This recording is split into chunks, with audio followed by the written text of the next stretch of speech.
Hey guys, welcome back to the channel. Today we have a 2004 Ford E-150 and we're going to be doing a little bit of an interesting brake job on this one. Now, I've covered a lot of brake jobs in the past. They're all on my channel. But on this one it's a little bit different because normally I do pads and rotors. In this case, the guy only wants the brake pads. So this video, guys, is different from regular brake jobs because I normally do pads and rotors, and this one we're only going to be doing the pads. Now, I told this customer he should be getting pads and rotors. He just said he simply can't afford it. All he can afford at this time is the brake pads. Plus, his rear rotors are in a lot rougher shape, and he has to get those done. So between the two, he chose to just do front pads on this. Now, normally I don't just do pads, or what I refer to them as a pad slap. Mainly because you can always have issues with noise and all other certain little complications. Plus, you wind up wearing your brake pads quicker if the rotor surface has been mated to the old pads. Not something that you'll always see me do, but I know this thing is very common out there. I'm sure there's people that want to know what a pad slap is. I don't do these often. As long as my customer is aware of what he's doing, I'm okay with it, and I explained everything to him. He said go ahead and do it, so let's get it done. So I went ahead and turned my caliper just so you guys can see it a lot better. And so now that we unscrewed our caliper from the bracket and got that sorted out, that huge debacle with the two different sizes, you're going to take something like a pocket screwdriver. Now, these Fords, I'll kind of zoom you guys in here on the bottom. If you notice, there's this clip. The way this works is you got to get up underneath here and pull it up, and it slides out, and then you can kind of flip it over and unlatch the clip. Let me get you guys set up here. I'm just going to try to do one. Now, I don't know how clear the camera's going to pick it up, but I'll do my best to kind of show you. Sometimes they fight you. It just varies. Now, this is my method. Maybe someone knows how to do this a lot differently and a lot quicker. Probably a more effective way, but this is how I do it. Now, kind of have your fingers over it in case this decides to pop and get you in the face. And then once you unlatch it from there, what you're going to want to do is take your screwdriver and kind of push in. And I'll show you before I put the new pads in, but what it is kind of like this. If this was the brake pad, you latch it in, and then you just kind of hook it with that clip. Now that we went ahead and removed our clips, I take my pry bar or screwdriver. Now on these, I just kind of put it here, and I kind of find out which way they come out. As you guys can see in this case, this one kind of slides out like this. These have little hooks on the bottom that kind of go in like this. So the caliper, imagine this is the bottom, my thumb here, it latches and then it kind of goes over like this. So you kind of got to do one of these tricks to get them off. So I went ahead and I got the caliper off. These are kind of tricky, guys. You have to kind of like pull it out and kind of move it up, and it was difficult. As you guys can see, it's missing the brake pad. It kind of fell off during the whole removal of the caliper. Brake pads are easy to take off. Just slide them off, and you know, they come off like that. Hopefully you guys don't hate me too much because you missed that portion of it, but it was really fighting me. Actually, had to lower the truck to get enough leverage on it for it to come off. Now that we're at this stage, what you're going to want to do is just take off your clips here. Be careful, sometimes they're stuck, and these can be pretty sharp. Now, I use my my screwdriver here, or pry bar. This thing is, I love it. It's my hammer. It's my screwdriver, it's my pry bar, it's, you name it, it does everything. I love this. So now that we got that all done, what I'm going to do, and I'm going to do this off camera, is I'm going to come in here with a cleaning device that I have that kind of cleans up the gap so we don't have any rust in there. And then once I do that, I'm going to reinstall the clips. Okay guys, so I had a customer walk in and I had to pick up the phone and do a few things at the shop, plus a parts guy came. So I went ahead and I did this off camera. I just kind of had to, you know, do it real quick. Now, I do want to mention something about the hardware, these clips. This bottom one is not the same as the top one. Just kind of show you guys, if this is your top one, it goes in like this. That's what that looks like. You can see there's only one finger here and one finger there. Now, if you take the bottom one, if you notice, it's 1, 2, 3. It has 3 cutouts. Be mindful of that because you can try to mix these up and you actually might be able to fit one in the other one spot if you grab your hammer and you hit it hard enough. Don't do that. I've done that mistake in the past. You definitely don't want to do that. You'll realize it when you go put on the caliper. It's going to fight you. It doesn't want to go on. Okay guys, so I did a few things while the camera was off just because timing. I already installed my clips. I just showed you guys in the previous clip. Now what you're going to want to do is take your brake lube and you're going to want to run it in this channel, just lubricated. And then what you're going to want to do is slide on your brake pad. Now, I already did the inboard one, which is this one. The way these work is instead of sliding them in through the top like this, they go in through the side like this. Make sure your hands are clean. On these, you're going to have to touch the friction material, possibly with your glove. Just make sure there's no grease on them or anything. It's very simple to do. You just kind of work it in there and they slide right in. Once you've put your brake pads in place, what you're going to want to do is grab whatever method that you choose to use to compress your piston. The way I do this is I use this caliper piston compressor. The way this tool works is you put it in here. Now this is a dual piston, so I have a dual piston caliper tool. The angle's not going to be great for me and I may be blocking you guys, but you're going to want to compress the piston in. So I got you guys zoomed in on the caliper. We already compressed our pistons. Now normally on conventional calipers you'll have a slide pin that you can grease that sits on the bracket. Ford decides to do it a little bit differently. This is common and unique with Ford and some Chevys. You can see the little slide portion is built into the caliper. Now you want to have something to hit this out. Now this one has a little bit of friction in there. So what I'm going to do is I got this little pipe that came in a kit for something. And what I do is I just kind of take it and I just push them through. You could probably use a screwdriver or something.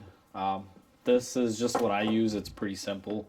Do not use the bolt that goes through it. You will mess it up unless you have a spare one. So we went ahead and we got it off. What you're going to want to do is just clean up this area. Put some lube in here. Make sure this thing kind of rolls in there nice and easy. And then you should be done with that stage. Now that the pins are all greased up and they're moving freely, what you want to have is nice even movement. You're going to take your grease. You're going to want to basically put a little bit on the contact surfaces where the brake pad will meet the caliper.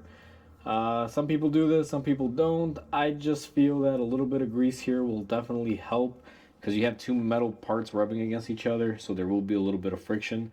So I get both sides on the caliper here. You guys have seen this method plenty of times before. It's not really that difficult. I just figured I'd show it to you again. And we're back, guys. Now I do apologize that I've had to segment this video a lot. It's been a real busy day. Even in the last clip when I was putting the grease here on the caliper, my phone was ringing, so I had to stop and take a phone call from a customer. It's tax season, so it's bound to be very busy. Just to kind of summarize everything, after you've taken your brakes apart, at least your old ones, you've cleaned your caliper bracket, you've installed your shims or clips, whatever you prefer to call them, you've greased them, you've installed your brake pads. We went ahead and I pushed the caliper pistons in.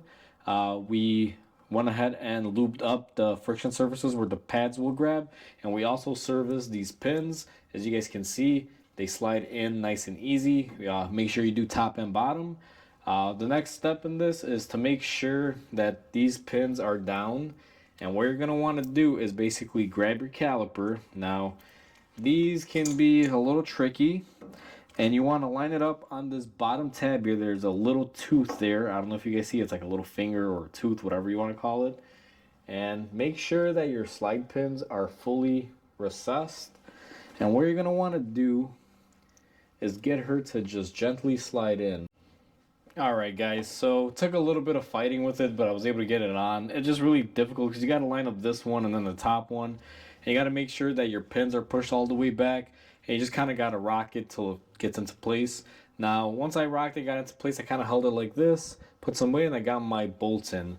I haven't tightened these up yet, so what I'm going to do just for the video, I do have to torque these on.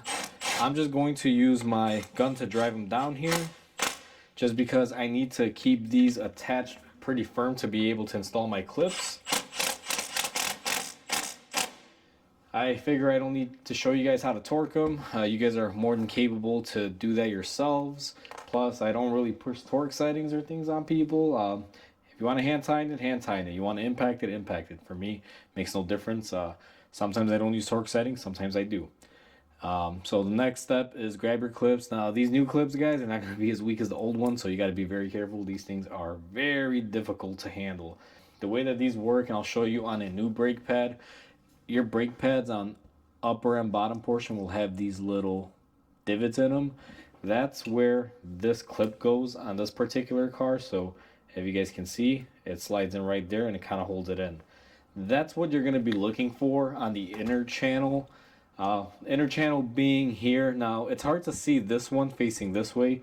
I'm going to grab my light. I'm going to try to do this live for you guys. So I don't know how well it's going to look because I'm going to be putting a lot of light here and my head's going to be in the way. What I like to do is take a little screwdriver, push the pad out as far as you can for the outer pad.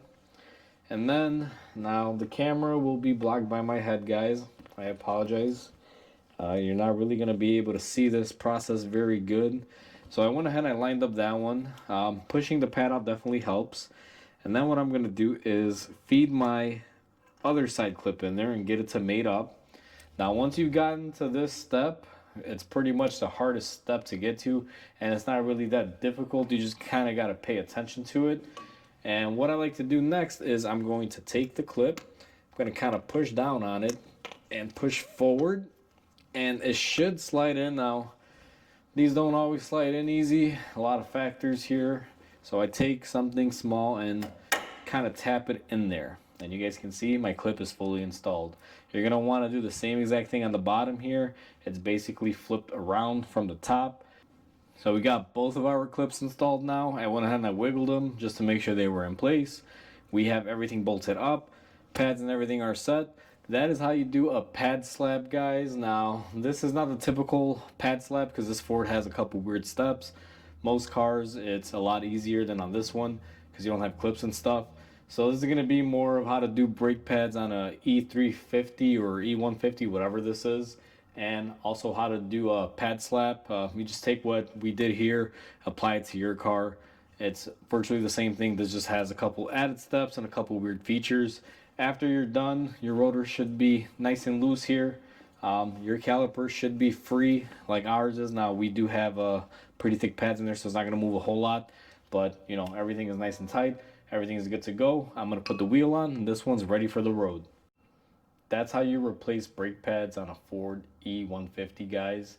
Now, I'm going to say this with a bit of caution. Now, a lot of people may not like that I'm doing this, but my theory behind this is I'd rather have this guy have at least new brake pads so he can stop going on the road than potentially have him drive out of here with low brake pads and potentially hit someone or something. Could cause some major issues. I don't prefer to just replace brake pads. This guy has been coming to me for a very long time. He's a very well-known customer to me. He just asked me if I could do him this favor this time. He's kind of in a money crunch. And like I said, I'm just going to get it done so I can help the guy move along. I did inspect my rotors. These rotors are not in terrible shape. They're not waved or anything, so this thing should be driving, pretty good. And I also did tell the customer to expect that if he does feel a little bit of vibration or something, he should replace his rotors, and he said it's completely fine. He's like, I understand. He's like, that you can't guarantee everything is going to be operating smoothly, but at least I'll have brake pads and I can stop. So that's all I have to say on this. Some may like it, some hate it. Hopefully I don't catch too much crap in the comment section for it, but even though a lot of people on YouTube will not make a video like this, especially a pro mechanic like myself, it does happen. We do get these. It's not every time. I get maybe about a few of these a year, and my theory is I'd rather have them have a brake pad on there than not have a brake pad. So that's why I do them. Hopefully you guys enjoyed this video. Please comment, like, and subscribe. It definitely helps my channel grow so I can keep making more awesome content for you guys. With that said, hopefully you guys have a great day, and I'll catch you guys on the next repair.